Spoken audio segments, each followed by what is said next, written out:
Hey there, this is Steve with Smitty's Flybox. Today we're going to tie a Killer Caddis. This is kind of an older fly that's a little bit forgotten.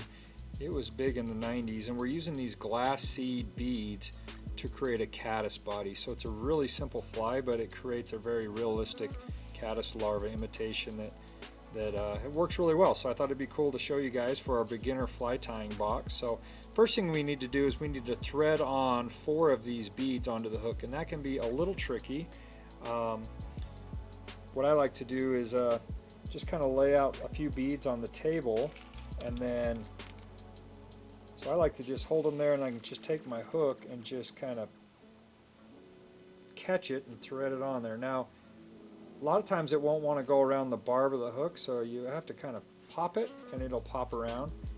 On some cases I've actually pinched the barb down too if I just can't get them on. These beads are not all created equal. Some of them go on a little bit easier than others, so you might take a minute, and that's the hardest part about this fly, is threading those beads on. Alright, so now I've got the beads on there ready to roll, and what I'm going to do is start my thread just behind the last bead right there, and just try to get my thread jammed. Oops.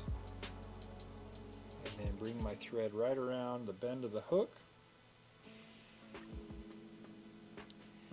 And what we're going to do is start with just a little bit of dubbing. I'm just using this olive dubbing, really is kind of like a fill, just to help fill in the gaps and to keep everything together. So I don't dub it too thick.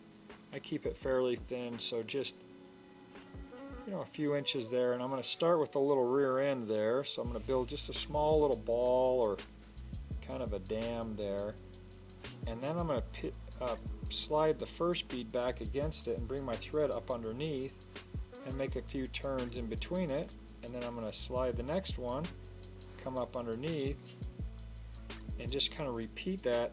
And so I want those beads to just be slightly spaced out.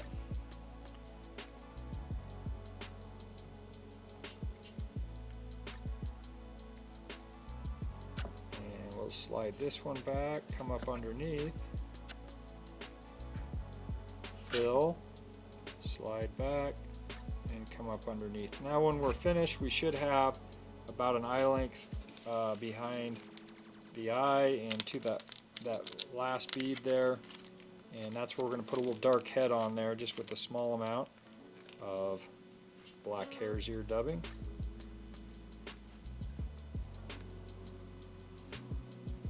And so what you have is just a simple little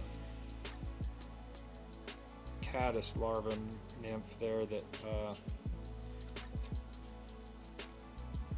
works really well, looks pretty buggy, and it was big, like I said, back when I was in high school. So there you go, Killer Caddis.